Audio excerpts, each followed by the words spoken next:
The international footballing window is a time when you give up club affiliation and you do what is required of you. You do your duty. And your duty is to continue listening to podcasts. This is the ArsenalVision Post-Match Podcast. My name is Elliot Smith. You can block me on Twitter. Gunner. Yeah, look, I get it. It's the interlow. You kind of switch off for a bit. International football, England playing Australia. Maybe Nketiah gets a start, tease something out of that. No, look, you have a responsibility to continue to listen to your podcast. And this is one of your podcasts. And you know how I know that? Because the only way you would hear this is if it was one of your podcasts. Now, to be fair, you could be sitting too close to someone who's playing it like on a bus through their phone speaker or something, in which case, I'm sorry, bus rider. We tend not to have rude podcast listeners, but if you are listening to this podcast sitting next to someone like on a bus or a train or public transit, and they're listening to it just through their phone speaker, then you know what? You should start listening to the ArsenalVision Post-Match Podcast. It is an excellent one, and we strongly recommend you be there. We rewatched Manchester City over on the Patreon. If you're not familiar, when I talk about these rewatches, what on earth is that? It's us rewatching the game. You see the game. We see the game, and then we pause, we stop, we say, look at that, look at this, look at that. Oh, he shouldn't have done that. He should have done this. And then Clive says lots of really tactical, interesting stuff. Well, I blabber on about how I would have hit the B button instead of the A button there and stuff like that. But to each their own. We are also going to be doing Pedro Neto and Ivan Toney scouting videos tomorrow, which means Pedro Neto and Ivan Toney will not be joining Arsenal. But you can watch the scouting videos and learn about those players so you can learn how upset to be when we do not sign them, or not upset to be when Chelsea signed them for £170 million each. That's enough of the silliness. Now, here's what we're doing. Today is a Patreon pod that's actually not on Patreon. What I mean by that is this is a concept that we started on Patreon and people really liked it. And I think it makes for a good interlull podcast. Interlull, of course, the term that Andrew Arsblog coined, and I love it, for the international break. And basically, it's called 3 Big Questions. I went out and I asked for questions, then synthesized those questions into the issues that seem to be most top of mind for people, and come away with the 3 big questions facing Arsenal right now in this moment that you know, whether on Discord or Twitter or email or whatever the case may be, sent in saying, hey, I'd like this question answered, and looked and said, you know what, these 3 themes seem to be coming up a lot. Plus, we got a bonus Hale-End version as well. So 3 big questions. Now, it is the international break, and that means some of our podcasters are off with their nations. But, you know, back at the training center, we still have talent. We still have talent indeed. And one guy who stuck around the training center with me to podcast this international break is Paul. You can find him on Twitter, Pause My Pants. Hello, Pause. Woohoo! Our Jorginho, I guess. I don't know. I mean, are you older than him? Is he older than you? It's a toss-up. And we found him around the training center. He hasn't been rotated in yet this season. You know, he's I would say, I dare say he's like the Emil Smith Rowe of the group. He's got an immense amount of talent that is being underutilized by the podcast because by and large, he actually has other things he does. He's a soccer correspondent for CBS. You can find him on Twitter at James Benge. Hello, James Benge. Hello. I prefer to think of myself as the Cedric. Like no one wants to see me turn up, but you know, when I do, I sometimes surprise in a positive way. I sometimes do. What would be the rhetorical version of spamming crosses? Like, what would be the oratory version of just spamming crosses? I mean, I already feel like I've written Declan Reiss is a top 5 midfielder in the world about 4 times this season, and I will continue to do that. But mine will find the target, unlike a certain Portuguese right back. Yeah, I would say that's more like hitting top bins from 25 yards out at a free kick or something like that. But we can debate that later. Guys, are you ready to answer the 3 big questions? James, do you feel prepared to provide the definitive answer on the 3 big questions facing Arsenal at the moment? It's just dawned on me we're about to talk about Kai Havertz, aren't we? And I'm like, God, what have I signed up for? Candidly, because we have done a 3 big questions episode already this season, the Kai Havertz question has already been asked and answered. So you would have to sign up for the exclusive Patreon tier. We're actually thinking of adding a Patreon tier that is $100 a month, but every day you get an episode about Kai Havertz every single day. I think it's going to be a banger. People are really going to like that. Okay, so. And again, remember, I've synthesized these questions. So for the Patreon one, I sort of read out some of the questions from people in the interest of just getting to the stuff that you want to hear. I'm not necessarily going to name the people who asked it, so I apologize for that. But we'll start with a question for you, James and Paul, and we'll hash this one out for a bit. Came up a lot. That's why it's in the episode, 3 big questions. How do we balance Champions League and Premier League pursuits this season? Is there a need to prioritize one over the other? Is there a rotation strategy that must be pursued? Is there a set of personnel that better suits one competition or the other? In the wake of losing Saka for the City game, which wound up being no big deal, as everybody knows, we can beat City really with any 11 players. In the wake of losing Saka for the City game because of the Lens game and questions about rotation, James, let's start with the top line question. Is there a need to prioritize between Champions League and Premier League? And if so, how would you? Oh, see, even that I find really tough to answer because, I mean, there is a very easy way to allow yourself to rotate in the Champions League, and it's by winning your first 4 games. And there you have it. You can go and do what Arsene Wenger used to do. Remember so well in, the 6th game away to Olympiacos. It was always away to Olympiacos, wasn't it? And Tom Cruise or Tom Hiddleston or some random Tom would turn up be on the bench, and it'd be a nice little feature to write.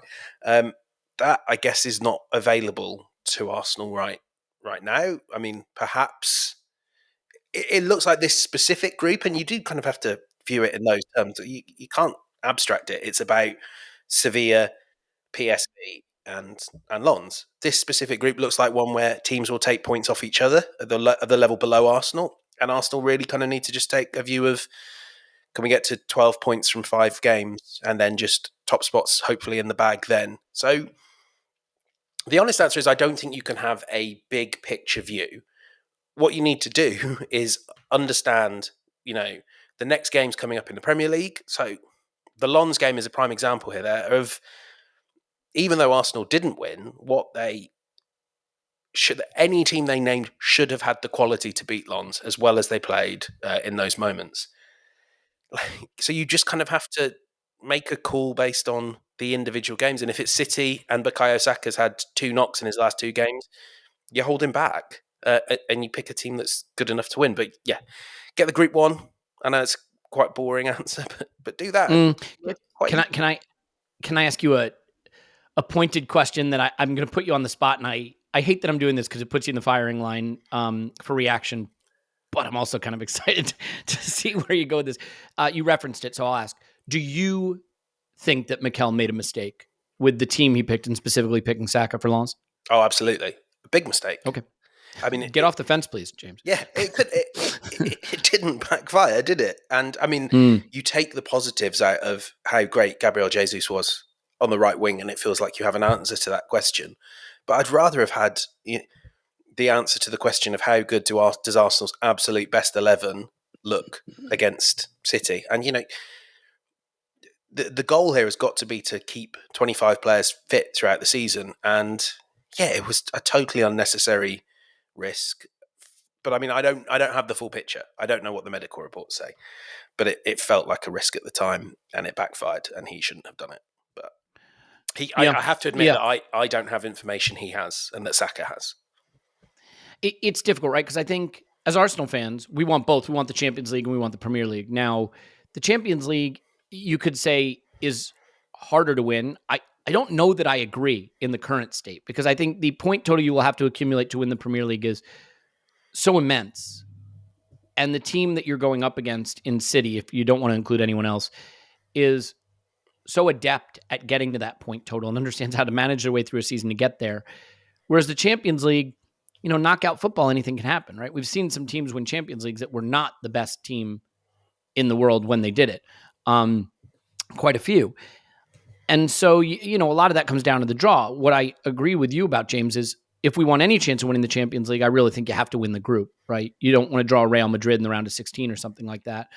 So I don't know where you would prioritize, really, if you were going to. I presume you would prioritize the Premier League. Now, one thing that is an advantage, I will say, we are past... So it's funny. I always look at where the Champions League games fall in our fixture list to see what we play in the league after that. Obviously, Lens before City, not great. We got through that, I think, winning the one of the two we would have picked. The only other really tricky run following Champions League is our last group stage game, away to PSV, then home to Brighton, away to Liverpool. Follow that. And to James's point, you'd like to have the group wrapped up. by that point. Now, the good news about that is that's entirely possible. I mean, that is entirely possible because the results have been so interesting. Right now, Lens are topping the group. I dare say we are going to smack Lens when they come to Arsenal. Sevilla are on 2, PSV are on 1. So if we can win away at Sevilla, win at home to Sevilla, and beat Lens at home, I don't think the PSV game is going to matter. Having said that, Paul, it is still the case that there are a couple of players we simply, I don't think, can live without and challenge in the Premier League. So do you think, well, let's start with the initial question. Do you think there is a need to prioritize between these competitions at all? Well, I think James is right. You can't have this kind of master plan of how you would prioritize up front. It's kind of, you go game by game, fixture pairing by fixture pairing. You're playing on a Wednesday or a Tuesday, and what's the game on the Sunday, and what's the state of the players, all these unknowable things. And like the rotation thing, like I think there are some players who may do a little bit, who might do a little better in Europe than they will in the Premier League. Like you're a Fabio Vieira, you can just kind of sense that, you know, he knows this kind of football, these kinds of teams. He's done very well in the Premier League, I think, this year compared to last year. But there's like a size, physicality aspect of it. There'll be games in the Premier League that are not quite as suitable to him. But for most players, like you raised the question of should Saka have played in the game against Lens? I guess what facts do we think we had? James is right. We don't have all the data, everything they. But what facts do we think we had that say he shouldn't have played? Apart from there's been talk that he's working with something, but we're playing with him, so apparently they think and he thinks he's all right to play. You know, what do we think we knew at the time that says, oh, this is the game of all the games he's played, 87 in a row in the league, is it?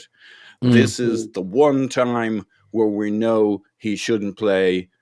I know City's at the weekend, but obviously if it looked like it was fairly dodgy, you know, why didn't they rest him? Because they're nuts, or because maybe this is just another game and this just happened to be. I mean, look at it another way. They've done pretty well. They've got him to play 87 games in a row straight. You might almost say they're doing something right. And we know there's competing forces here, right? We know sports science experts will say if you play a lot, you build yourself up, you get stronger, you get to the point where you can play a lot. And we also know if you play, there's a risk of injury. On the other hand, if you train, there's a risk of injury. So it's just really, really tough. And I think to some degree, like if he's got an injury at this point and it's short term, maybe they've done quite well. The bummer for us was it was against City. And I think I think there's a really interesting question there, which is, and I know I'm banned from monologues, but allow me to monologue for a moment. Yeah, like a lot of us feel like, well, it proves. Like this turns out to be relevant. Oh, so well, that'll make a change. So great, because we're all like, oh well, you see, we could have rotated him because we beat City. Well, like there's a lot of games we play that won't be like this City game. How much did we produce against City, right? How creative, like without Saka, without Martinelli, what did we really produce? I think the phrase you're looking for there, Paul, is correlation versus causation, right? Correlation isn't causation. The fact that we beat City without Saka doesn't mean we beat City because Saka wasn't there. You know? Yeah, I think that's right. But I also think even I'll go with correlation and causation in that we didn't produce a lot of chances. Now, I think it was I'm not knocking the performance. It was brilliant, but it wasn't the kind of performance where you got the three guys up front and we're killing. Like, you can't do that performance against Bournemouth, right? You can't sit in, keep it tight, and try and nick it Right, so actually, with one or two movements. You landed on something kind of interesting though, because and I'll make a bit of a, and that like I said makes a nice change. I will make the case for the counterpoint there though, Paul, which is, for example, I think all of us agreed in the wake of the City game that one of the best performances on the pitch by anyone, and in the rewatch Clive and I did, we gave him a 10 out of 10, was Gabriel Jesus. It was Yeah, brilliant. I agree. I But thought it was fantastic. it wasn't Gabriel Jesus necessarily creating tons of stuff. It was the defensive work rate, getting us out of trouble in our own half, chasing back for tackles. And here's what I would say. Would a Bukayo Saka, who is even one iota off his best, have the energy to run both ways, to cover back with the intensity, to dribble a man at the touchline of our, defensive third? We've actually seen Saka go to sleep defensively on a couple of occasions. I'm not picking on him, just saying he's got so much responsibility on him. I'm trying to think what game it was. It was the Fulham game, in fact. Right? It's his back pass that leads to their goal, but then it's his defending on a corner kick that leads to their equalizer. And this is not me picking on Saka. It's saying when you pick a player who maybe has been managing his way through games or is in any way slightly fatigued, do you get the 99% output? And the 1% you can't get is a defensive recovery or a dribble out from the back. So Jesus' critical defensive performance may be the byproduct of a player who is a bit fresher. Jesus looked absolutely fired out of a cannon in that game. And you could argue, Paul, he's the freshest player we played other than Jorginho, but nobody's fresh at that age. As we know, you got to limber up. It's And hard. you can argue that tactically, I did have a moment where I asked myself, would I actually have wanted Saka to have been available for this? Like, you would, because you could play Jesus and Saka, but for that position on the right wing, would I actually want to lose Jesus by having Saka? And for that game and that game only, I'm not at all sure I'd want to lose Gabriel Jesus against City. But against the other, how many teams are left? 18 teams in the league. At least 16 or 17 of them, you want Saka there. But my overall point is, you can't take lessons from the City game and say, for example, Saka wasn't available and it didn't cost us. Well, it did cost us, but not for what mattered in that particular kind of a game, which was we didn't have a very attacking output. It was all about shape and control and work rate and out off ball. Like, who's better off ball than Gabriel Jesus? Not many. Yeah, and James, one of the things that we saw that I think was really relevant for City last season, they rotated quite a bit. They made a lot of changes early in the season. But when they kind of got onto the runway, right, to take off and go win the league late and go win the Champions League, then they started to pick a pretty consistent side. Pep landed on his 11 that I think he really trusted, and he really stuck with that by and large towards the tail end of the season. It's not just a question of rotation to keep players fresh, but the Premier League in particular is a grueling competition. Mentally, it wears you down, not just physically. And then you mix in Champions League, and just trying to stay at that level of intensity mentally and focus can be difficult. One of the things I really believe is that there are games where bringing in a hungry player who hasn't been on the pitch as much, who's really fired up to play their best, versus a flagging player who's just trying to keep their levels up, you can actually get more. Maybe it's a Burnley at home, or maybe it's a Lens at home. And instead of playing a guy who's like, I got to manage my way through another game, you bring in a guy like a Smith Rowe or a Nelson who's raring to go and show what they have, or Vieira. Do you think that Mikel can maybe learn a thing or two from Pep, which is find ways to use a bigger squad early in the season, so that late in the season, when you have to narrow the focus down to 11 or 12 players that you really want to win with, those players have the gas in the tank, as Clive says, at winning time, at the pointy end of the Champions League and the Premier League. Completely. I mean, the one thing I would sort of go back to on your question, running it's not my question. way... Let's be clear. Don't blame me. This is crowdsourced. This is the listener's question. No, I mean, the thing we were talking about with City, kind of the story of, I mean, why did City win the treble? Because Kevin De Bruyne rose to a level that was the best player in the world for 6 months after the World Cup.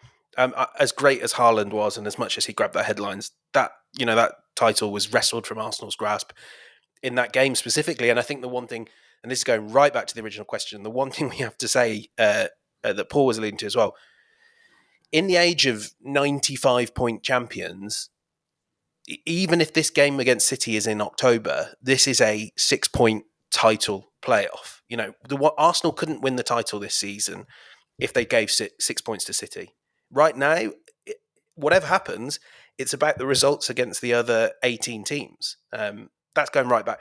But what Guardiola is very astute at is just picking the games where even the most crucial, he pulls out one key cog and replaces it. So Kevin De Bruyne comes out, and that's fine because last season, Julian Alvarez or Phil Foden came in. And they came into pretty much the other 10 players. That is something actually I think Arteta, he had broadly the right idea. I just thought against Lens, maybe, again, you look at it specifically through that City prism. That game, I was of the view, get anyone out of there that is critical, mission critical for the City game. No Saliba, don't want to see him. No Saka, we can have him on the bench, and if they're needed, we'll get them on. But yeah, I mean, it's a really tough balancing act. But I think what we need to see from Arteta is how does that team change? Because it looks like we're pushing towards a 10-man 11 that is settled. So you need to be able to pluck Zinchenko out for a game. In goes Tomiyasu, no change. Pluck Reiss out, frankly, for a game. Hard as that would be, Partey comes in. And that is something that Guardiola starts in October, November, December. And the team coalesces, but it's never... It's a bit like the Invincibles team, isn't it, that played twice that season. You know, it's got to be more of an imagined fluid concept than it is the fixed starting 11 that plays week in, week out. And that's what Guardiola's great at. And we have to say that's what Arteta's been quite poor at. Yeah. I think it is also worth, just for the sake of balance, to point out that, like, City are a unique team with a unique amount of resources and uniquely deep squad. And using them as an example is a bit of a dangerous way to reach conclusions, because there are very few squads built like theirs. Their squad's not that ours deep. Included. And it wasn't that deep last season. I mean, it's certainly not deep this season. But it's... Well, they've lost 3 domestic games in a row with Rodri. So there you go. Yeah. I mean, a pretty patty cake schedule. They're actually a fair bit down on what they were last season, and they're getting a lot less out of everyone other than Alvarez. I know this isn't Man City vision, but they are getting... I mean, it's sort of what gives you hope is that they're getting a lot less out of everyone that isn't Alvarez and Haaland. So, yeah, there's an opening here, we have to say.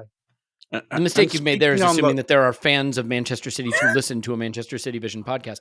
Paul? I do think it's an interesting thing which competition should give us more hope. I mean, if we're good enough... the Premier League is the one that should give us the most hope. Interesting. I mean, it's a 2-horse race if we're up to win the league, right? And you prepared to write off Liverpool? No, but like if we're in the kind of form, not really. It's a 3-horse race if we're not as good as we should be, and City are off the pace.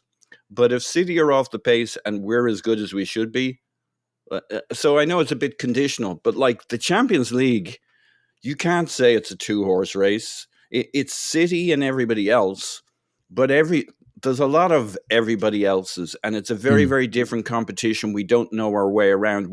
Even if we have a good team, we don't know how we'll do. There's a lot of luck in it. Any bugger can get to the quarterfinals. Quite a few could get to the semifinals. In the Premier League, if we show up this year and we're better, as good and better than last year, it should be a 2-horse maximum, to your point. Like if somebody else really keeps it going, like Liverpool, if they really find... Yes, it's a 3-horse race. Like I think the betting odds on City moved down to like 55%. That leaves 45% for us underlings. Like we might have 25 of those percentages right now in terms of... And I think we should, right? Yeah. We probably have a 1 in 4 chance at the league if City are supreme and brilliant and they hit. But there's all sorts of reasons why this might not be City's best season in the league. So yeah, then the thing that makes the league weird, right? Unlike the Champions League, is you don't control whether you win it or not, right? Because you can be very, very, very, very, very, very good, and someone else can be very, very, very, very, very, very, very good, and they win the league and you don't. Now, as it stands right now, we are above City in the league. So as I've said on this podcast before, if we win every single game we play the rest of the season, we will be champions. So, just do that, Arsenal. I think with the Champions League, let's say this at least, James, then, and we'll get ready to move on to the next question. But is it fair to say that this is an interesting referendum on Mikel Arteta? Not referendum's too strong a word, but learning experience for Mikel Arteta might be a soft way to put that. He won an FA Cup. I'm pretty sure everybody listening to this remembers that. And since that time, I don't know that knockout football has been his bag particularly. It hasn't gone great. Now, the Europa League, I think, is one of the hardest competitions for a big club to win. And I'll explain why. Big clubs try to win it with an arm tied behind their back, right? I'll play a mixed squad in the quarters. I'll play a mixed squad in the semis, maybe first leg. I'll try to half-ass my way through it until it really gets into the later rounds, and then I'll try to win it at the very end. Sort of like a League Cup in a way. And so you're going up against teams for whom it is their most important competition of their season, while you're trying to manage your way through it. The Champions League doesn't have that. When you go into the knockouts, you're playing it like your life depends on it, and so is the opposition. And I think that makes it a little more straightforward. James, do you agree with my premise there of why the Europa League is a tough one to evaluate a coach? And then furthermore, do you agree that the Champions League is an interesting evaluation for Mikel Arteta? Because in Europe, it hasn't been his strongest, but for the reasons I've stated, Europa League's a hard one to evaluate. Yeah, and one random goal, one random swing of Pedro Gonçalves' boot in the Premier League, 2 drop points is 2 drop points. But that is it. That, Aaron Ramsdale was maybe 3 yards further forward than you'd have liked him to be, and Arsenal are out of the Europa League.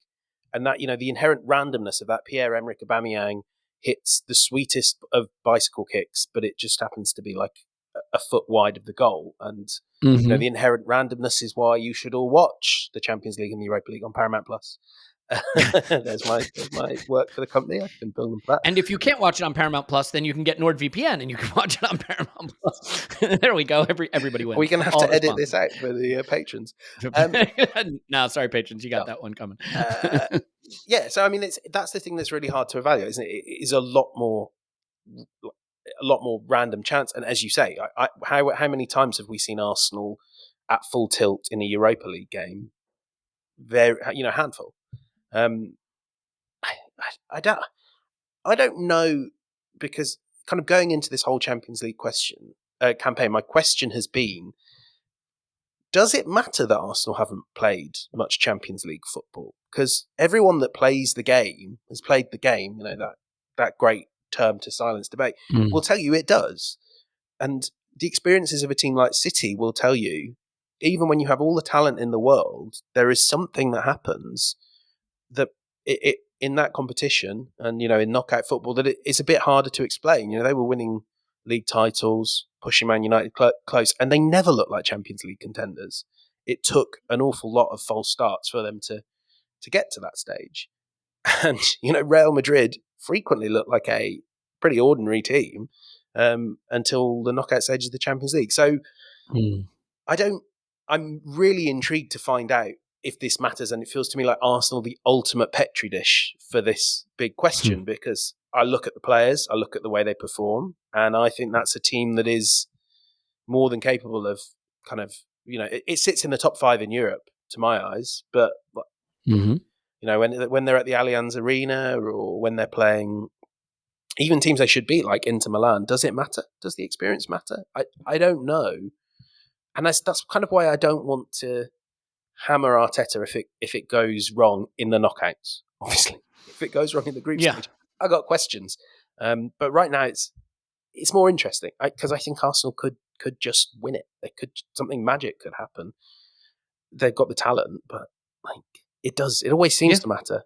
It always seems to matter, the experience. Yeah, just don't draw the best team in the world in the round of 16 like we did every year for multiple years. And I do think the reason experience matters in this respect is that The one thing about the Premier League is I feel like week in, week out, you mostly know the kind of game you're going to get. And then you go to the Champions League and get a totally different game. Like the way Lens played us and the way PSV played us, nobody plays us like that in the Premier League. They just don't. And Lens maybe did once they got the lead. And then the game felt a lot more like a Premier League game with us banging on the door and trying to get goals, right? But like if you look at PSV, they played us in a way that nobody does in the Premier League, and we slaughtered them. Lens played us in a way that nobody does, and maybe, losing Bukayo Saka, one eye on City, who knows? But, and they just executed brilliantly in 2 individual moments, and suddenly the game goes a little differently. So ultimately, I think where we're landing on this is let's try to win both.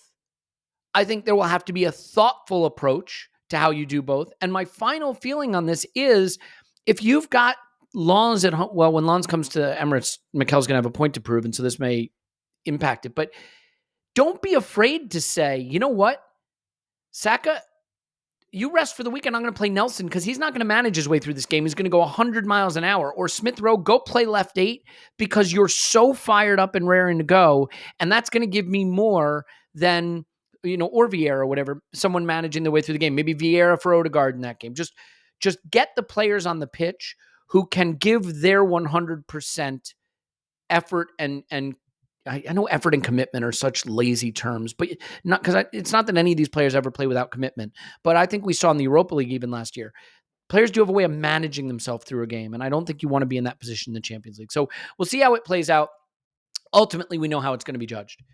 If we lose an important player in a midweek game, people are going to be outraged. But as a final thing to say about this, go look at the games played stats for key players at the big clubs. Erling Haaland played every single Champions League game last season, started every single Champions League game. Mohamed Salah starts every single Champions League game. The key players at the biggest clubs play all of their Champions League games, even the little ones. So we're going to have to grit our teeth a little and hope for a little injury luck. And the one thing we know about Arsenal is we always get injury luck. So that's, that should be no problem. Let's move on to question number 2. Big question number 2. And this one, again, synthesizing from your questions, it's really this simple, Paul. Who plays in midfield?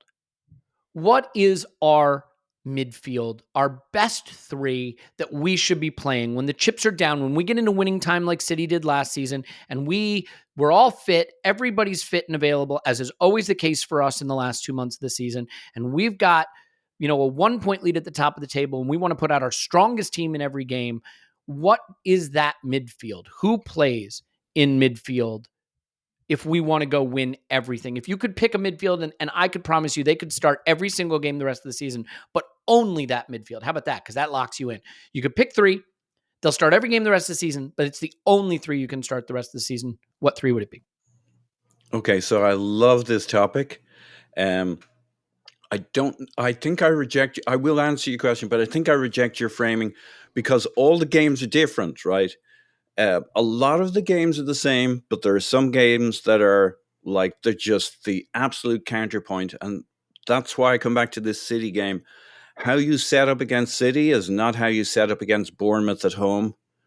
Those are 2 completely, utterly different animals. And to me, what Arteta was looking to do was to have in that zone of midfield behind our attacking. Imagine we had Saka and Martinelli and Jesus going at whoever the team is like knives. Well, against City, they're like, yeah, great, bring it. We're going to take the ball off you. Then we're going to play through you a number of times during the game. And we're going to have that fella, Kevin De Bruyne, on the pitch. And all he needs is a little bit of a gap in midfield. And he's going to tear you a new one. From something that seemed not very promising to most teams, but to Man United or to Man City, and in fact, Man United is another team who will do this to you, despite the fact being crap at almost everything else. This is the one thing they will do is cut through you, play that to Rashford, and let him ping at top bins, as they say. And so, or let him ping it literally anywhere while 3 teammates have their hands in the air saying, "Why won't you just pass it to me?" I've seen it both ways. Please keep going. But there's an area of the pitch that you need to have covered. And so, obviously, I'm going to play Partey and Reiss in every game. But actually, Reiss is not the most attacking left 8 we have on the pitch. And in some games, you could argue he's covering a little too much of the mid. Like, he can grow into it and he, like, jacketed and blah, blah, blah. But he also might take his time to grow into that role. Now, if you like Havertz in the problem is you get to, but what's my option? It's Havertz, and like half the world's like, oh no, he can't play midfield. But like, there's no doubts he's the more attacking option in theory in the left 8 spot against certain teams. And so I think you could have two kinds of midfields. The ones for a game against City where you need to be able to hold your own, or Newcastle away, or Liverpool away, a good Liverpool. You probably want Partey and Reiss as a pairing that can, with Partey a little deeper because he sees the pitch and he can distribute the ball, and Reiss able to do action man without having to worry about whether he's covering the centre backs, so he has a little more positional freedom. And then against other teams, you may just need more sauce, more attack. The same like the Jesus was great against City, but you want Saka against most teams on the right-hand wing. You want Jesus through the middle. You want attack, attack, attack. You want 5 guys who are great pressers. Now, Reiss is a really good presser, really good physical presence, but Havertz really knows that pressing gig from the left 8, from the attack.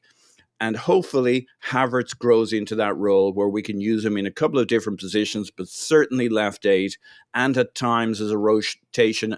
What Havertz really needs to be on the pitch for, and it really doesn't matter where he's doing it from, is picking up sitting in that pocket of space to pick up the ball and to make shit happen, which is what he did against City. He popped up, like, he came on as an attacker, as a false 9, but he didn't stand in the middle all the time. He was over on the right wing. He's popping, like, that's what you want, popping around into pockets of space, like a Thomas Muller kind of character. I think Tim brought up this idea, the round deuter. And there are games where you want him on the pitch and you want him as a left 8 or a false 9. It really doesn't matter.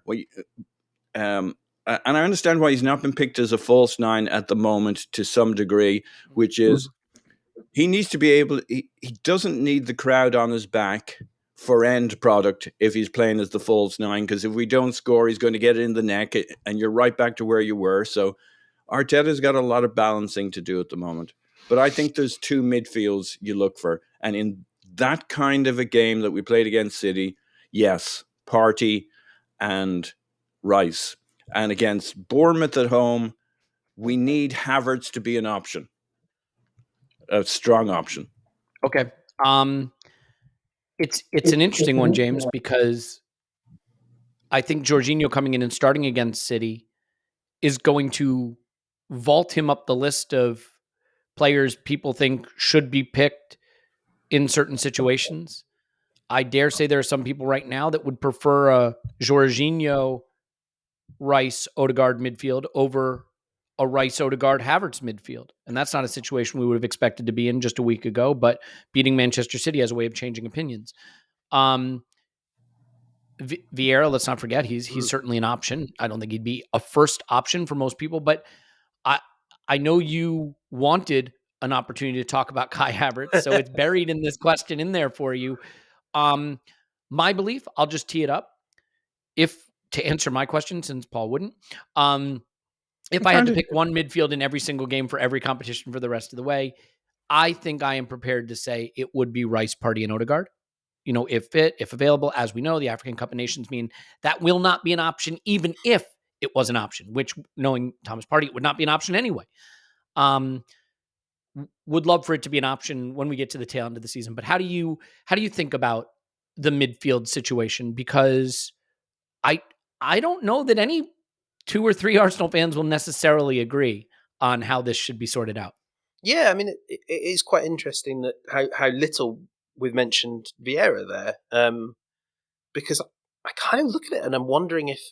So I agree with the if you want me to play along with the pick one midfield for every game, yeah, you're right. It's Partey, Reiss, and Odegaard, and you accept that Reiss is a okay shot and XG XA guy because he's just sensational as everything else. But I'm looking at Fabio Vieira right now and wondering why, for most of the games, he doesn't tick all the boxes I have. I mean, I know we're in the sort of realms of tiny sample size, but I'm sort of looking at it now. 2.5 shots a game, XA's like 0.224. These are like, the output is there, and if he's getting in, the thing with Havertz is the shots haven't really come from open play. The creation hasn't really come. I'm not worried because Kai Havertz is, well, I'm a little worried, but Kai Havertz is 24, and this should always have been viewed as a reclamation project. We've gone through the Chelsea dumpster fire, and we've found a nugget of gold there, but we've got to peel some layers off, some layers of crud, some layers of crap, work on the confidence of Havertz, and turn him into the player that everyone in Europe wanted when he was at Leverkusen. It's not beyond the possibilities of Arteta and his coaching staff, but as much as we all talk about Kai Havertz all the time, I think we all, and I'm as guilty of this as anyone, we all need to remember how we viewed this at the start, which was, we all said if it's going to work, it's going to take time. This is not a player that's come at the peak of his powers, ready to go. This is a player that has been damaged by 3 years of incompetence at Chelsea. So give him the year to learn, and he can be really valuable as a false nine. He can play games. But right now we've seen what happens when you give a player time to develop. And to me, Vieira looks like he answers an awful lot of questions. He will be really valuable against these deep block teams. He makes late runs into the box. He creates for others. He gets his shot.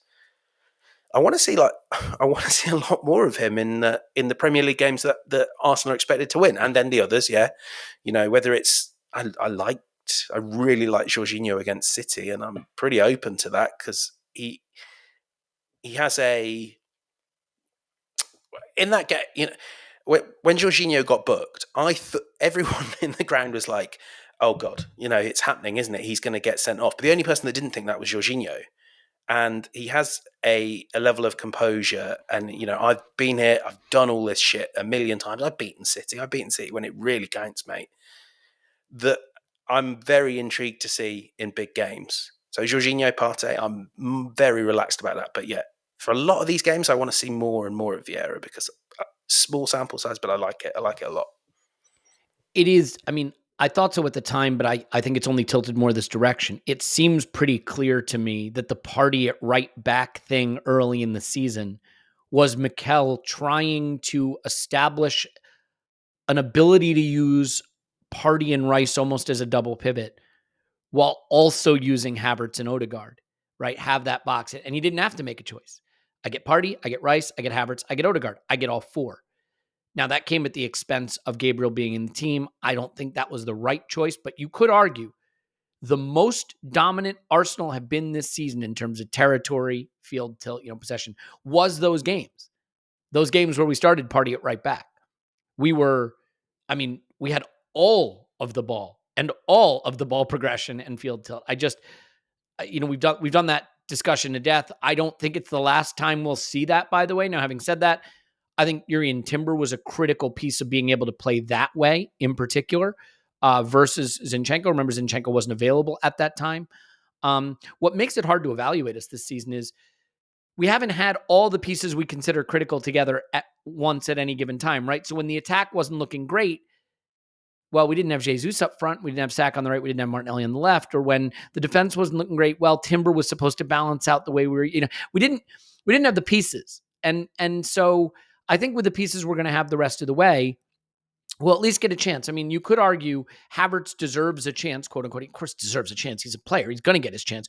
But you could say deserves a chance to play that left eight with the Martinelli, Jesus, Saka front three, which presumably we will have after the international break, and to see if he can, and with Zinchenko behind him to progress the ball, can he get the job done in that situation? I just think, he's a good. I think what I would say is the most negative views of how he has been playing vastly overstate the situation.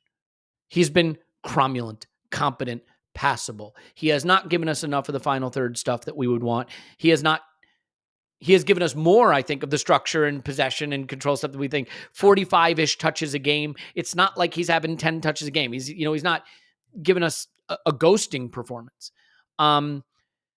I do still think that when he's looked best has been when he's played up front, but that's another story. Paul, an interesting thing with the midfield is Odegaard. His creative numbers have fallen off an absolute cliff.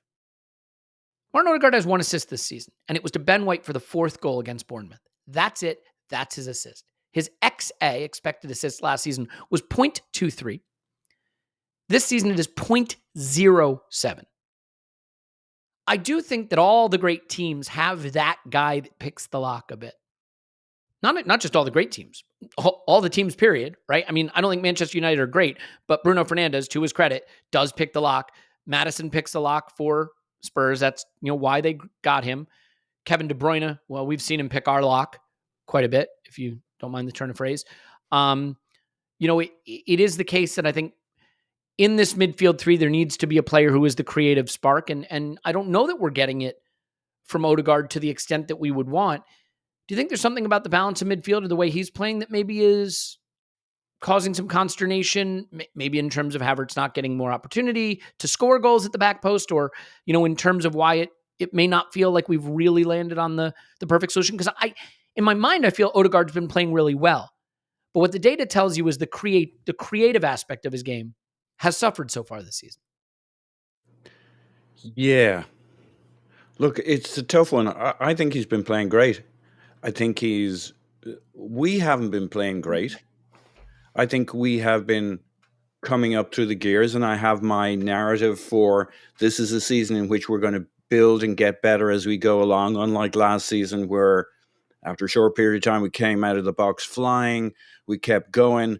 It's like you're in the marathon and you're running the first 7 or 8 miles and you look around and like you're a quarter of a mile ahead of the field, and you're like, you weren't planning to be, you had a pacing plan, you were going to save a little bit for the end, and you're like, holy shit, they're miles behind. I'm just going to go.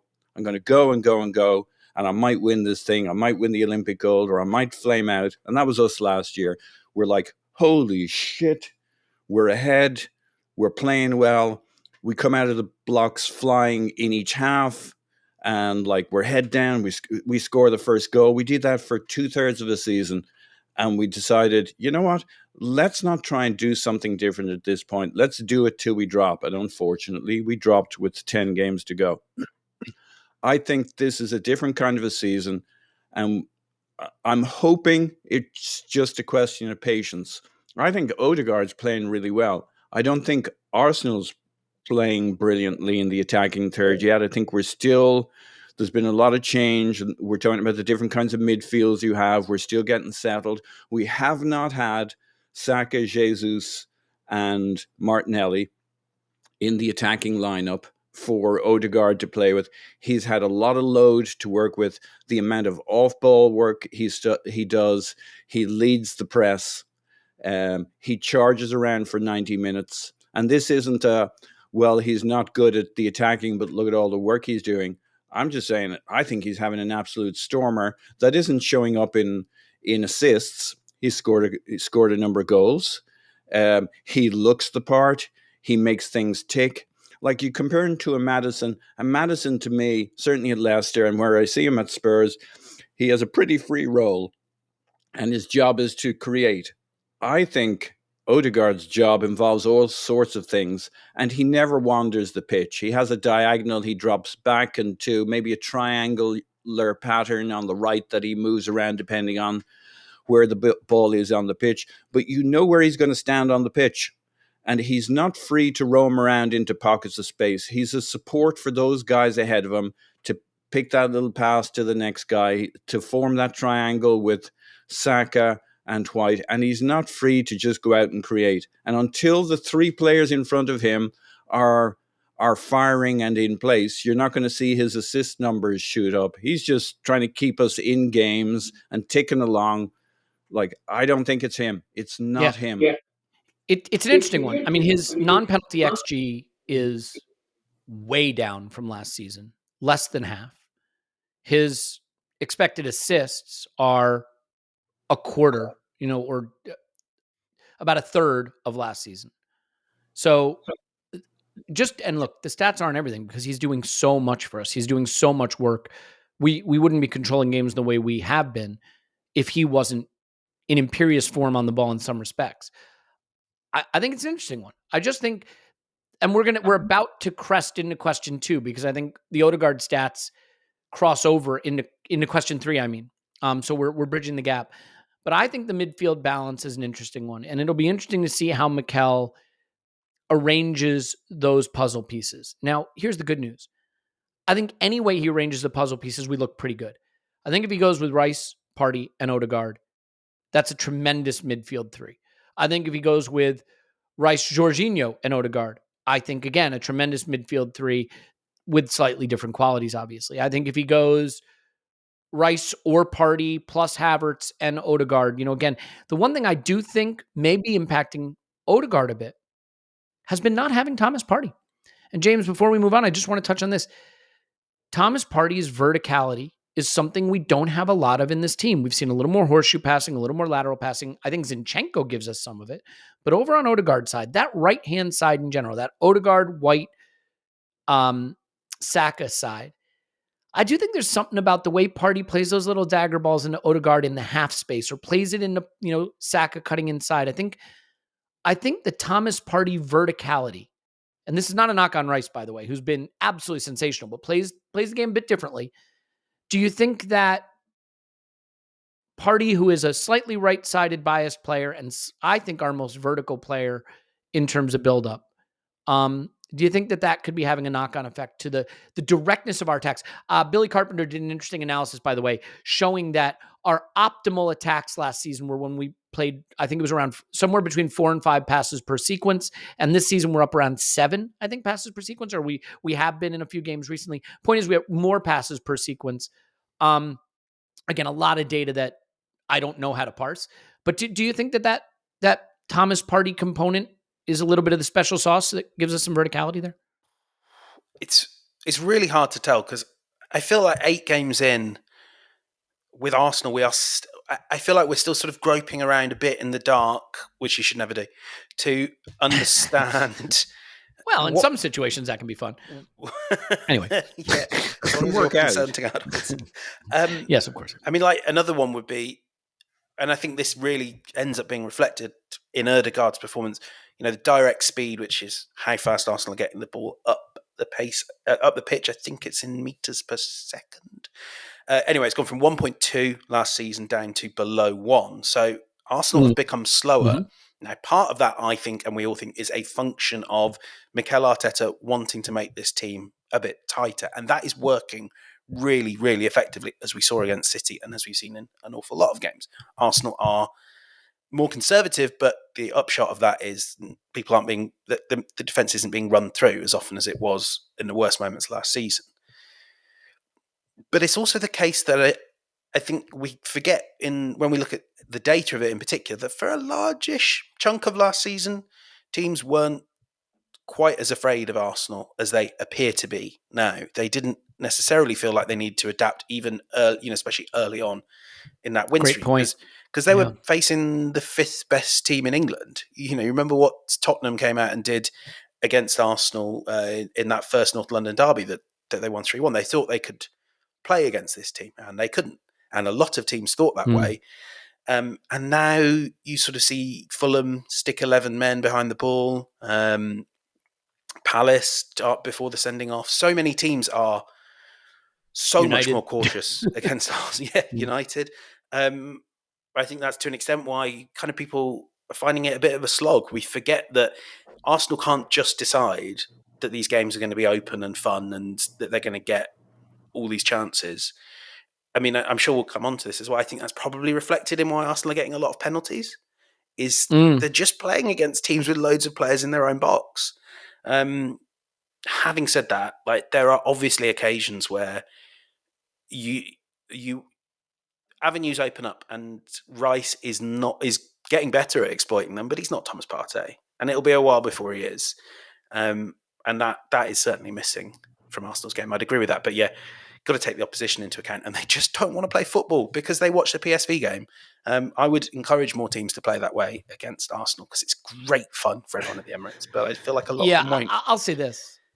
Sorry, James. Yeah, I'll say this. I think the hand-wringing around Kai Havertz, which has been overstated, causes people to obscures the fact that midfield is a tremendous area of strength for Arsenal right now. And I don't know that has been the case for a long time. And nobody has the sixes that we do. Reiss, Partey, Jorginho.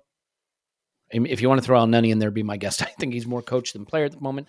And then Odegaard, Vieira, Havertz, Smith Rowe.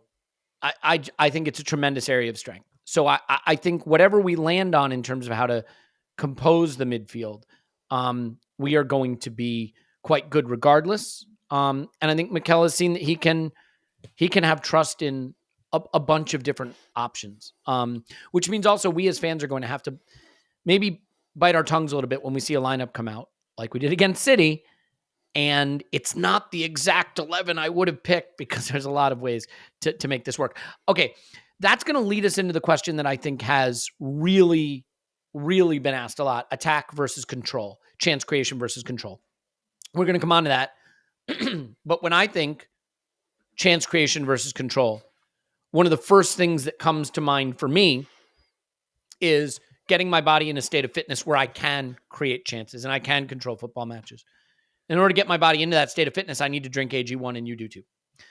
Because AG1 is 75 high-quality vitamins, minerals, whole food source superfoods, adaptogens, probiotics. It is keto-friendly, vegan-friendly, paleo-friendly, sugar-free, low sugar. Sugar-free? Low sugar? You have to look that up. I apologize. I knew that once upon a time. I say it all the time, and now I can't remember. But the point about it is that you are getting something that is a micro habit that delivers macro benefits. I take it in the morning because I had gut health issues, and that was something that I wanted to address. It was very important for me. And in addition to getting that benefit from it, I found that I've been able to drink less coffee, which was something I wanted to do. Look, I love coffee, but there's an amount that's healthy. There's an amount that isn't. It gives you energy. It was designed by athletes with athletes in mind, so it's great for recovery. Here's the thing. That taking vitamins is important, but then we take those gummy vitamins that are mostly corn syrup or sugar or whatever. They don't get absorbed by the body. This is something that the body can absorb that gives you that ability to feel like you can take on the day, all the way through the day, all the way through recovering from your activities, and all the way into the evening to be rested and ready for sleep. So if a comprehensive solution is what you need from your supplement routine, then try AG1 and get a free 1-year supply of vitamin D and 5 free AG1 travel packs with your first purchase. Go to drinkag1.com/vision. That's drinkag1.com/vision. Check it out. And once you are healthy, the one thing all healthy people do, I have surveyed them. Healthy people tell me across the board that what they feel they need to do once they've achieved full body health is start an e-commerce website. And obviously, if you want to start an e-commerce website, you should be doing it with Shopify. I have done this. There are products that I have tried and products that I haven't. This is one that I found to be staggeringly impressive. Shopify allows you to build an e-commerce website that looks like it is a professional Fortune 500 company e-commerce website just by choosing some pictures, picking a video that you could sell on Instagram, you can sell on Facebook, you can sell on X, Y, and Z. You can sell on TikTok. You can have a checkout process that's professional and slick and smooth so people feel confident buying from your e-commerce website. They can take care of taxes and shipping. They can even provide you products to put on your website to fill out your assortment so that, your site looks a little more robust and ready to go. Shopify helps you turn browsers into buyers with the internet's best converting checkout, 36% better on average compared to the other leading commerce platforms. So if you bake, if you knit, if you sew, if you draw, if you art, if you don't art, whatever you do, Shopify is ready to build you the absolute best e-commerce platform. E-commerce website. Sign up for a $1 per month trial period at shopify.com/ArsenalVision, all lowercase. Go to shopify.com/ArsenalVision, all lowercase. Now to grow your business no matter what stage you're in, shopify.com/ArsenalVision. Do it now. Paul. Is that enough of that? Indeed. Okay. On to the next question. Big question number 3 on the day then is, James, everybody wants to know if we have sacrificed attack on the altar of control too much. And I think what that's led some people to wonder is this, is this luck? Is it skill? I'm going to actually read one question here from 2 Copper Pieces 0001 on Discord. Arsenal are sacrificing some attacking verve for much greater control and security and are better because of it. Or Arsenal are playing closer to the margins again, and the luck has largely fallen their way this season. This isn't sustainable and won't continue. Pick a side and duke it out. Have we gone back to the days of nicking wins or results because we've made the game too close? Or will our control ultimately make us so much more dominant, and we just haven't seen the attack part of it click yet? What do you think on the attack, the attack versus control debate?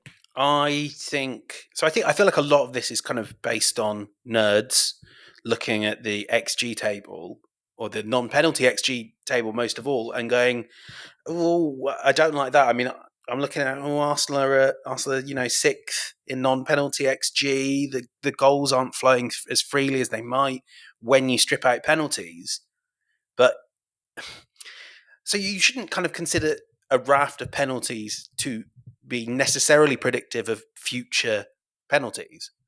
But Arsenal have got 5 penalties in their opening 8 games, and that is warping a lot of the numbers around them. So, in pure XG difference terms, when you include the many, many goals they've scored from the spot, they're fine. There's a top 3 of City, Newcastle, and Arsenal, and there's not that much between them, which is saying something considering that one of those teams has got to play the real scrubs, the crumb bums of the Premier League. Actually, I think one of the things that is worth bearing in mind is Scott Willis had a great graphic, didn't he, on fixture, fixture weighting that rightly pointed out how incredibly easy Tottenham have had it over the last few weeks. And with the exception of maybe Bournemouth, Arsenal kind of haven't really run into many of the bad teams in the league yet. I mean, Fulham maybe. Like the real, what are you doing here? Dross hasn't turned up at the Emirates yet. And that is going to warp a lot of our views of how good Arsenal's attack can be because, they've not been smashing Crystal Palace. They've not crushed them, but Crystal Palace are good at football. We played a big chunk of that game with 10 minutes. Yeah, exactly. I mean, probably not the best specific example, but the same with Everton. You don't roll over Everton at Goodison Park because Everton are a good football team and actually much better than maybe the points tally says so far. That often is how you build your XG, by eating the lunches of the worst teams in the league. And Arsenal did that against Bournemouth. At 8 games, it's still hard to know. I think it is obviously true that to an extent Arteta has tightened things up. There's a little fewer buckles are being swashed. But I feel like I don't really know yet. I really kind of want to get to the bottom of it. I'm intrigued as to why Arsenal are getting so many penalties. Is it the same reason United did a few years ago? That if you have fast technical wingers running into the box a lot and you have plenty of other players in there, like someone's going to stick out a leg and someone's going to fall over it. I wouldn't worry about it yet. We're on track for 23 penalties for the season, James. I would take it. I would take 23. I think that's a fair. I mean, there must be a fair few Arsenal are owed, right? Maybe PGMOL are well, we did screw you at Brentford, so help yourself to some penalties. Somebody was stuffing them in a cupboard, and we found the cupboard. Yes. Well, look, a couple of things to put the data to what you were just saying, James. Yeah, we are 12th on non-penalty XG in the league. But, even if you add the penalties back in, we're 7th on XG. Now, here's the thing about being 7th on XG. That's 0.2 away from being 4th, and then a bit of a gap to Brighton, Liverpool, and Newcastle, ironically. Manchester City, by the way, they're level with us on XG. So it's not like they're firing all cylinders, but we are far and away the 2 best teams in defensive expected goals. So this control versus attack thing, what it definitely means is we are much harder to score against. Now, the irony is we may not be feeling that because we've conceded so many stupid self-imposed goals, right? The Fulham game, they got 2. How did Fulham score 2 against us? Well, Bukayo Saka passed one back to an attacker and Ramsdale kind of got turned around. And then, I mean, they scored from a corner. That's not exactly fluky, but then, there've been a lot of the Spurs goal, right? In the derby, Jorginho's error. How do you legislate for that kind of stuff? By and large, we've been controlling games, and I think we've conceded more goals than our control would indicate. But, oh, by the way, we've still only conceded 6 goals in 8 games, tied with Manchester City for the fewest. So we are doing well in that department. And I do wonder, Paul, I mean, everyone, I think, believed that the reason we didn't win the title last season was because we were too easy to score against. If you went into this season and said, what needs to be fixed about Arsenal, if anything, you'd say Arsenal need to tighten it up. The goals we conceded during the run-in were too numerous and too easy to score. And we have tightened it up. It just feels to us that it's come at the expense of goals. Now, this is where it gets tough. Can you point to personnel? There is this, once Jesus, Martinelli, and Saka start up front, will be the most free-scoring team in the league argument. And I think there's some weight to that argument. I mean, with all due respect to Eddie Nketiah, we have played 8 of 8 Premier League games with Eddie Nketiah at center forward. He started 7 of them. He's not Gabriel Jesus, Leo Trossard is not Gabriel Martinelli. And, we haven't had Martinelli for a lot of it. We had no Gabriel Jesus in most of our early games. So how much of this is system? How much of this is personnel? Is this even an issue? Is this one of those things, to James's point, that data flags as an issue, but your eyes say isn't? Where do you fall on that?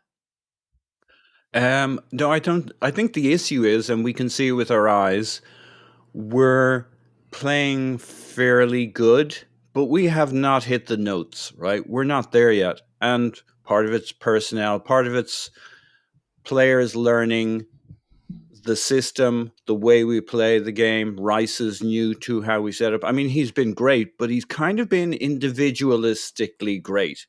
I don't know if Arteta thinks that Reiss is in the exact spot he wants him to be doing the things he wants him to be doing at every point. I'm sure he's delighted with what he's getting out of Reiss, but he might not yet actually be fully playing Arteta ball as he goes around and saves the world. Thank you very much, Declan. I don't want to sound ungrateful. He's not getting enough out of Kai Havertz yet, but he's played him a lot. So there's a trade-off there where he's trying to get him the minutes in the season early on so he can settle him in. We know we haven't had our starting front 3 playing in the positions they want to play often enough. So there are notes to hit, but I think we have seen last season, as if we didn't need to be told it, that in the era of Man City, if you don't have control across the season, I mean, we're here to win the league if it's humanly possible while Pep's around.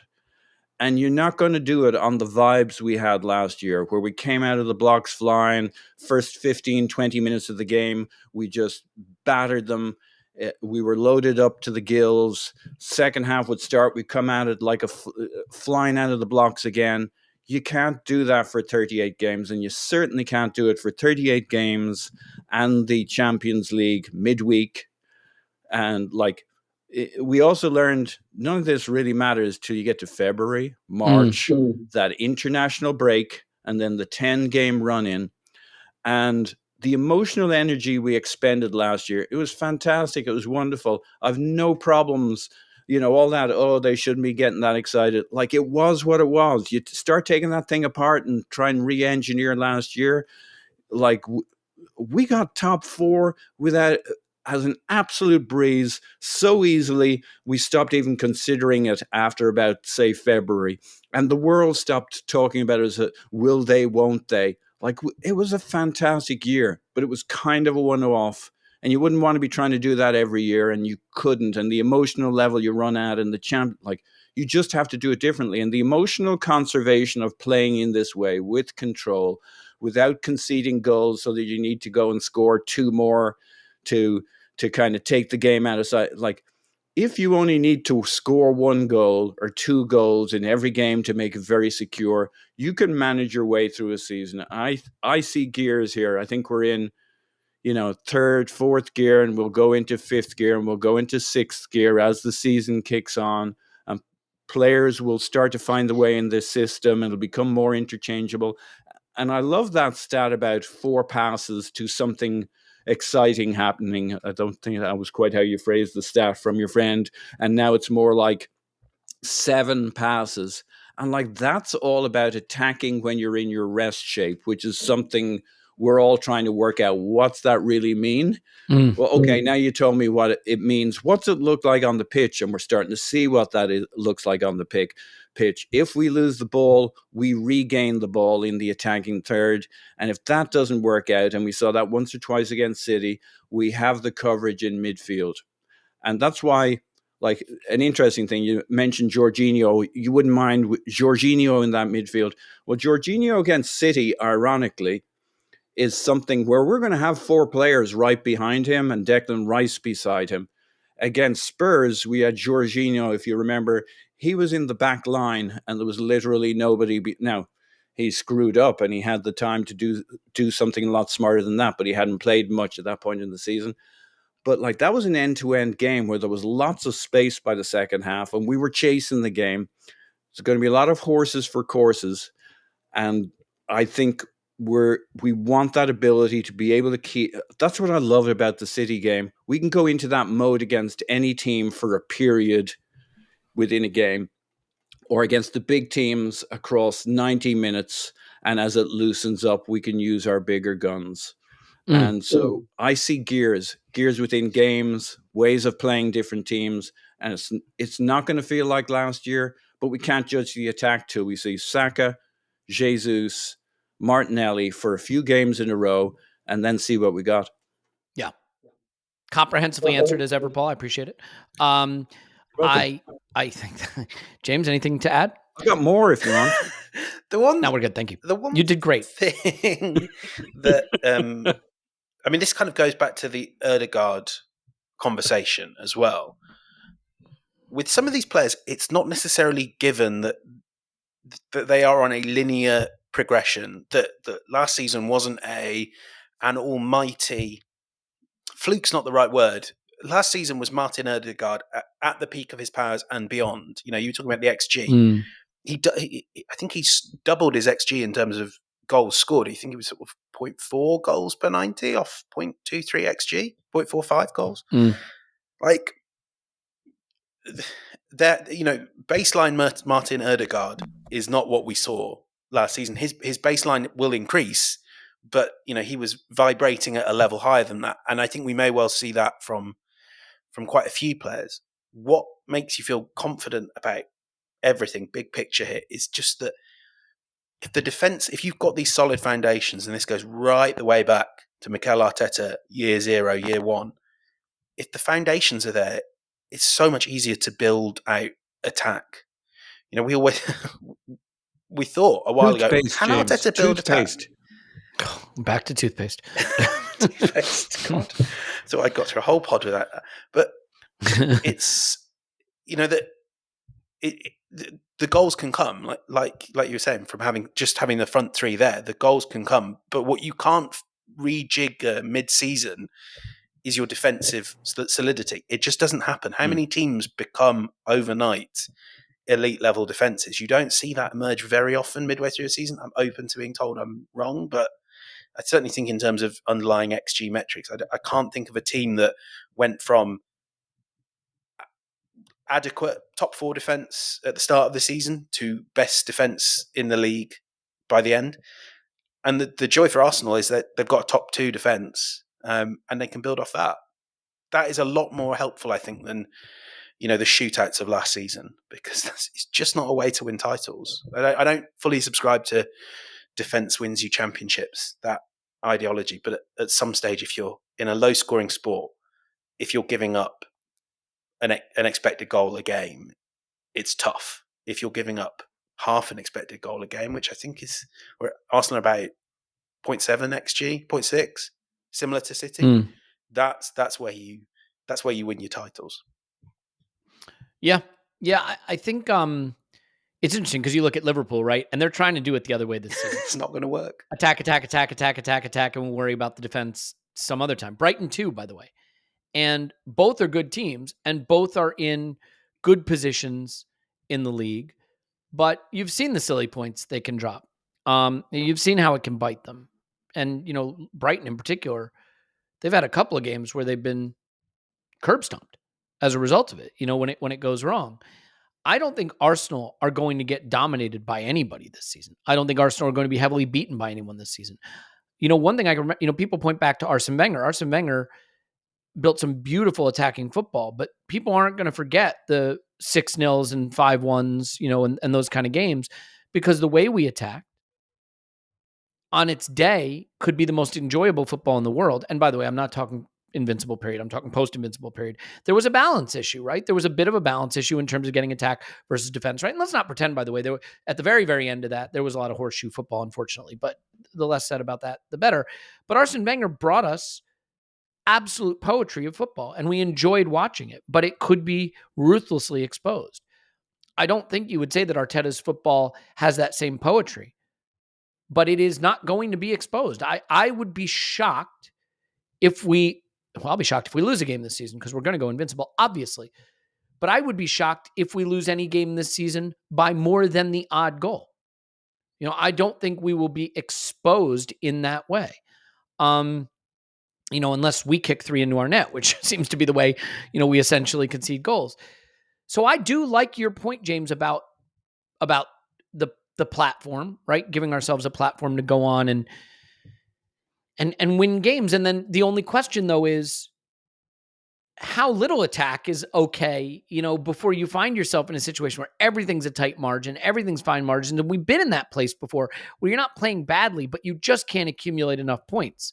In the league, scoring tons of goals and having 3 expected goals a game means you're probably going to win most games. If you have about, if you take 8 shots, as we remember from the bad old days, it's very hard to win games because everything is really tight. And Paul, as a final point on this, then we'll go to our bonus question quickly. I am reluctant to decide anything about our attacking football until I see something more like our first choice attackers in there. Now, look, I get it. You don't get to just be first, at full strength all season. But look, if you take Haaland and De Bruyne out of City, they're not going to score as many goals. And they have the deepest team in the league. If you take the best attacking players off of any team, you should expect to see a decline in their attacking output. I think the delta between Eddie Nketiah at center forward and Gabriel Jesus at center forward is quite marked, quite substantial. I think, as much as I like Leandro Trossard, I think Gabriel Martinelli's pace, directness with running in behind, I think is a much bigger asset and a necessary asset to how we want to attack, to be more dynamic, to create more chances. Obviously, Bukayo Saka is irreplaceable on the right. I think all of these things are things that we need to kind of see, because if you remember when we were at our absolute flowing dynamic best last season, it was before the World Cup, and it was Jesus, Martinelli, and Saka. And I don't think we've hit the highs of that period at any time subsequently in terms of how we've looked in attack. I think if we can get those 3 on the pitch, a lot of this will become a moot point. So for me, it's a personnel issue. I'm open to the idea that it's not, but I think it is. I do think, as I said in midfield, that Thomas Partey, who added a little verticality, is the reason why you're seeing numbers like slower attacks and less directness. But I think James hit on this as well. Other teams do tactics too. We are facing a lot more low blocks, and low blocks are hard to break down. When do City fail to win games? They fail to win games when they can't pick teams apart. It's hard. Every team in the Premier League, except maybe Burnley, maybe Luton, have the ability to get into their low block and keep you out. They have that ability. And you can't beat up the team that's pushing them in their defensive third for 90% of the game. You can't beat them up for not finding their way through. That's hard to do.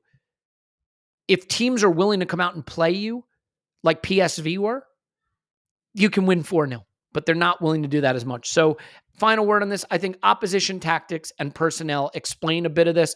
And I think over time, we will pick more locks as we get the right players in there who can win their 1v1s and create chaos in the final third, Yeah.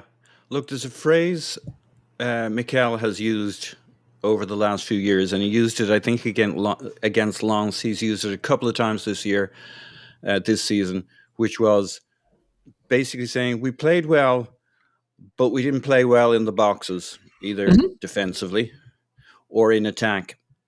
And I think we're going to have a season in which that's generally the rule. We're going to play well between the boxes. And the only question is, how do we perform in the box? And I can see us, first time in my life, I think my mind has gone to the January window this early in a season, especially with the team that I think is really good and really talented. I can see us adding somebody who puts the ball in the back of the net in January. Because when we don't have Saka, Jesus, and Martinelli, beyond that, and Odegaard performing unnatural acts from the right 8 spots, scoring goals, banging them in from all over, like, then you're looking for the team collective to score goals. That's great, but we're going to hit a stage in the season where you want whoever your magical put it in the back of the net guy is to come off the bench. It can't all be the 3 guys who start. They can't start every game. I can see us doing something in January to add a guy whose job is putting the ball in the back of the net. We've Gabriel Jesus, best false 9 in the world, but he's a false 9. I think we do need something else, but that's to take us beyond last year in terms of. I think we're going to be better defensively. We're going to be better in midfield than last year. We're just not going to be quite as wham bam. Thank you, ma'am. And we'll need that other identifiable goal scorer off the bench who can make that 4th player you can mix into the front 3 who scores goals. I can see something happening in January. Just as it was ruthless to bring in Raya to compete with Ramsdale, who we all loved and thought was quite good, it will be ruthless to bring in somebody who can push Gabriel Jesus for that center forward position, because Jesus has done nothing wrong. And when he's been fit, he's looked every bit as good as any center forward, I think, in the league. But I think we will now we're liberally using him on both wings anyway, so it's like crying out for it. We just won the biggest game of our domestic season so far, of our season period so far, with Jesus off the right. You know, he can play in a lot of places, but I think you're right. I think we need to go and up the level of the center forward group that we have. So we'll see if that happens. Final bonus question quickly here, James. The Hale-Enders, Reiss Nelson, Emil Smith-Rowe. We have opted not to sell these players, and yet we seem somewhat reluctant to rely on them in situations. I'm not saying, we didn't start them against Manchester City. What are we thinking? That, okay. But, I think people thought in the derby, for example, that just start Nelson on the left and play Jesus through the middle. We didn't do that. We trusted in Eddie, and we didn't use Reiss. And I think there have been times, Lonzo away, for example, where we thought, Smith-Rowe's going to get his start here, and that didn't happen. And I think maybe that was naive to think it could happen. It's away in the Champions League. It's no joke, as we saw. But they are 2 players that are popular. Reiss Nelson signed a new deal, protects the asset value. But what is the asset value for a player who doesn't play and isn't trusted by the manager? Isn't trusted is too loaded, isn't being used as much as we think maybe he could be. And Emil Smith-Rowe, who everyone wants to see succeed, simply not getting his chances. What do you see as the future of these players this season? Will they find a way to become key parts of the story this season? Or is that becoming a murkier situation for both of them? I don't even think it's that murky. Like, it's pretty clear that their long-term futures aren't going to be at Arsenal unless something unexpected happens, and unexpected things do happen, like Willian getting sick right before the Chelsea game that Mikel Arteta needs to win to change, the story of his tenure at Arsenal. So unexpected things do happen, but I think the Reiss Nelson one was really a match of convenience. Arsenal offered him a very nice pay packet. Even if I think it's sometimes been a little overstated, the scale of it, they were very good wages, and he got the chance to play. Obviously, there were certain assurances about first team football, but I think Nelson understood that he was not going to be a starter, and that's it. In terms of protecting asset value, even if you're paying him £100,000 a week, you would be relatively confident that will look like a better approach than letting him walk out the door for nothing but a few 100,000, maybe a few million in development compensation. The Smith-Rowe one is still a one I don't really understand. I know Tim Stillman's written really well about this, or did he say it on this pod?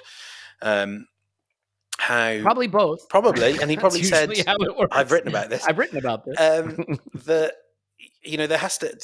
there has to be a willingness to make the hard decisions on these players and sell them when they're a valuable asset. It's 2 years ago, I think. Correct me if I'm wrong. That Aston Villa were bidding for Smith Rowe, and Arsenal were saying, £75 million gets you a conversation with us. Right now, I think the fear would be that Arsenal have an asset that could be worth, probably not that, but well beyond 30 million if they manage the situation well. But they could end up in a Kieran Tierney situation with him next summer, where actually you don't get much of anything because the market knows you don't really want him. You'll take what you can get for him, and this is what you can get. You can get a loan with an option to buy for us. It's a shame. Like, I know how much that start again, or I know how hard those 499 days were for Smith Rowe without a start. I think we kind of have to say it's not. There are enough other options that it's not like the team is crying out for Smith Rowe at the moment. But I think the frustration will be that will be more from an asset perspective, that you've got these players that could be worth a lot of money to you, England internationals, England youth internationals, that you're not, using that in the right way. And I think a more assertive Edu would kind of be making these points to Mikel Arteta. You don't have to play Emile Smith Rowe for 90 minutes against Man City, but the world needs to see him. They need to know how good he is, so that even if he's not in your plans for the long term, when the time comes for you to get the player you want in midfield, we can use, or the next striker, we can use Emile Smith Rowe to help fund that, because we're talking about that guy to compete with Gabriel Jesus. You don't come cheap. You're gonna have to sell someone to get the money for it. Let me play devil's advocate here for a second, because I sort of believe this, I think, but I'm not sure I totally believe this, Paul. If Emile Smith Rowe and Reiss Nelson were not Hale-Enders, we wouldn't even talk about this, is sort of my belief. Every team has players sort of on the fringes of the squad, and they might be popular more or less, but they don't play that much. They're there. They can help. We saw Reiss Nelson give us some of the best one of the best moments of our life last season, right? And he nearly did it again this season. He's going to play. He's just not going to play a ton. And Emile Smith Rowe is there, and he's going to play occasionally. He's also, it would appear, not going to play a ton. If they weren't Hale-Enders, I wonder if they would just be squad players, James. Is that part of it? But your squad players shouldn't be players that could be worth £35 million that you're not, there's a money side to this. Excellent point. Yeah. If you're, Jorginho, Mohamed El Neni, kind of who cares?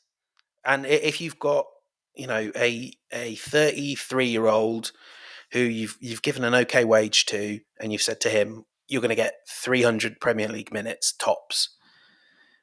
But there are books to be balanced. There are superstars to be signed, and letting these.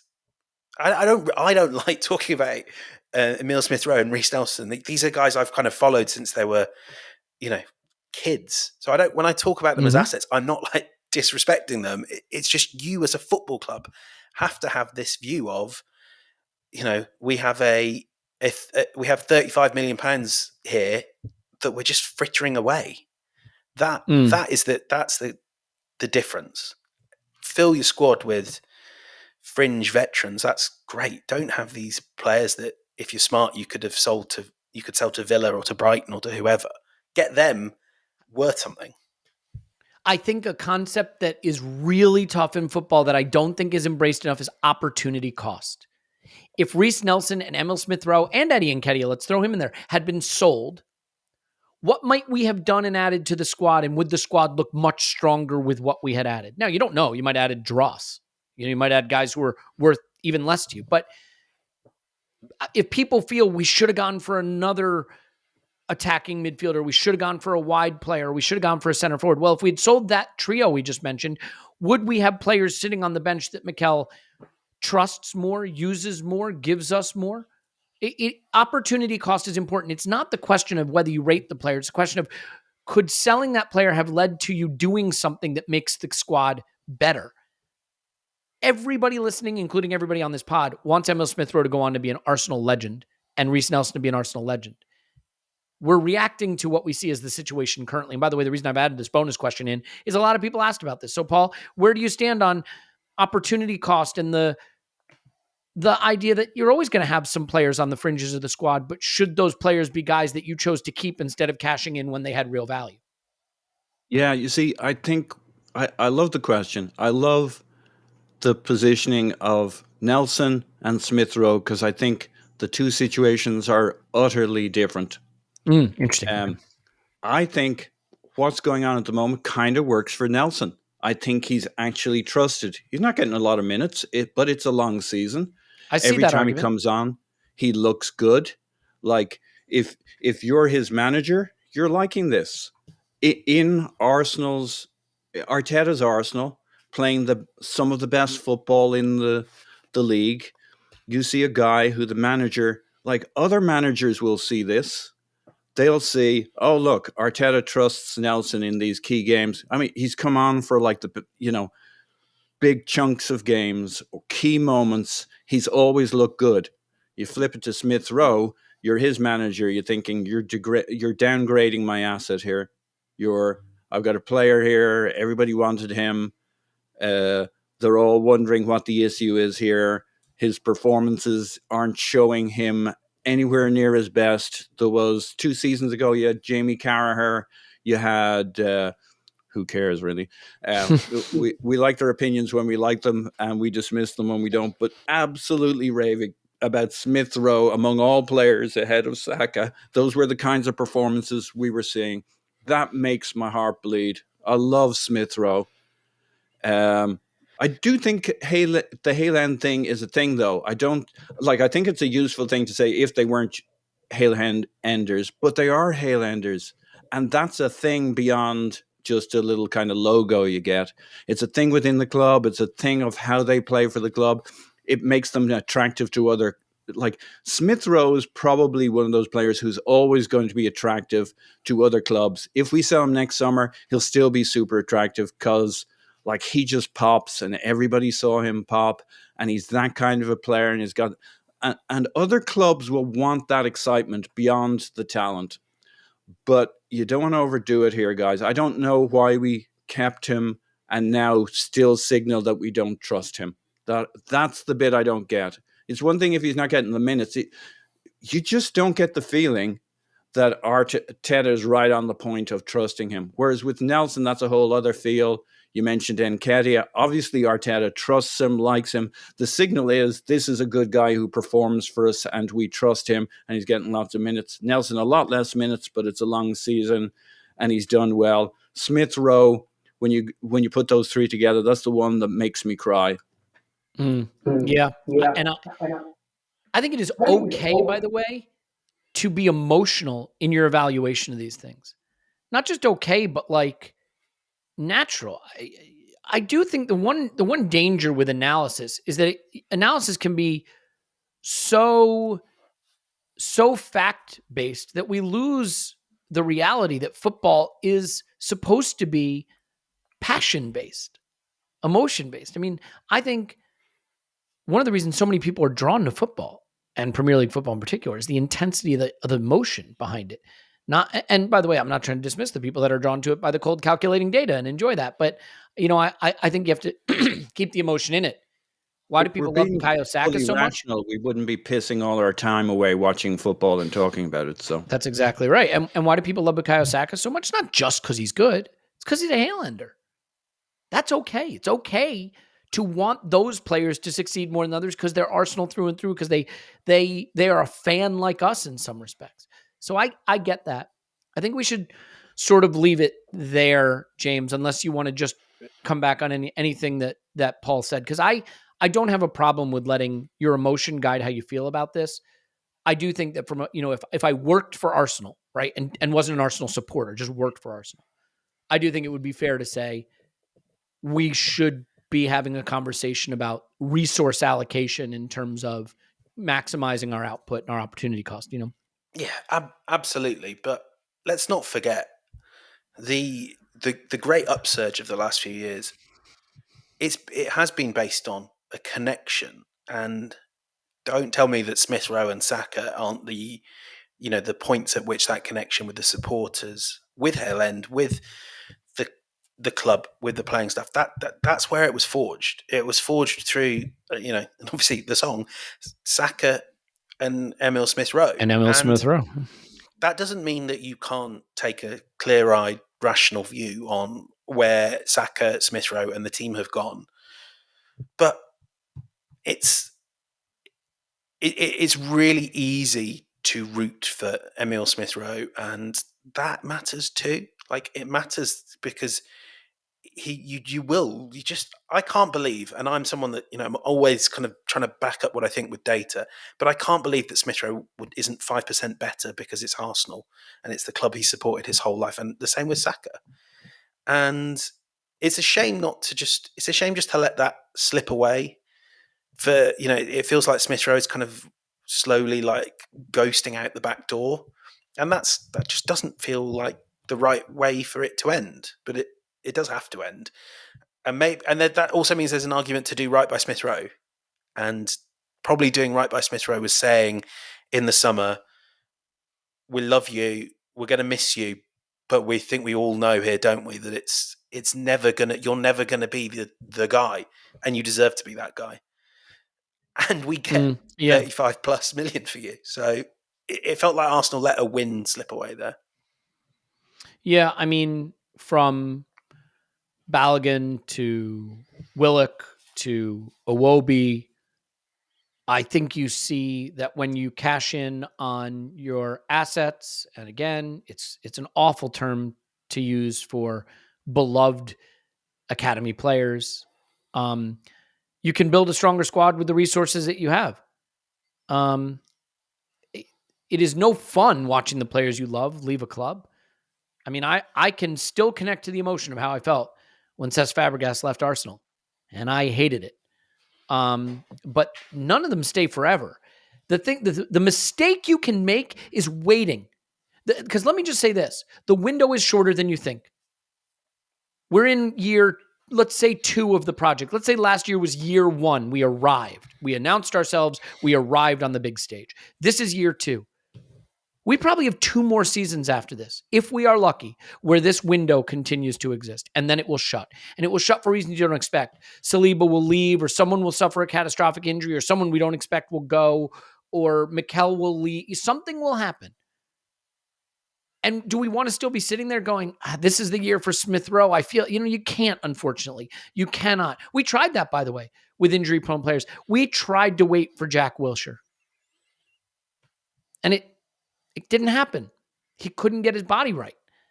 Jack had the talent, certainly couldn't get his body right. So I don't know. I just think waiting is dangerous because unfortunately football doesn't wait. Let's leave it there. It's a hell of a lot of fun. If you like the concept of 3 big questions, deep diving on issues that feel a little more overarching instead of just the day-to-day tactical analysis of a game or a transfer rumor, we'll be doing these all season long on the Patreon, as we will our Premier League power rankings and as we will our scouting videos and rewatches. As I said, Tony and Pedro Neto scouting video tomorrow, and then we'll do a power rankings next week. So lots going on over there. But most importantly, just happy to have you here or anywhere. Love you so much for sticking with us through the interlull. And let's face it, this international football stuff has got to go. We'll leave it there. James, I can't thank you enough for coming on. James on Twitter at James Benge. Thanks, man. My pleasure. Thanks for having me. Yeah, by the way, going to be in London for the Sheffield United game and might try to put something together to get together with people just out and about on the Friday before that. So stay tuned for some information on that. Paul's on Twitter. Pause my pants. Thanks, Paul. Lock up your daughters. No need to do that, as I am both a married man and unappealing to most women in general. So no, there's really not much to worry about and sons. That's true. Yeah, lock up anybody, but have no fear. They are in no peril whatsoever. There you go. My name is Elliot Smith. You can pop me on Twitter. We love you. We'll talk to you after Arsenal 10 Chelsea.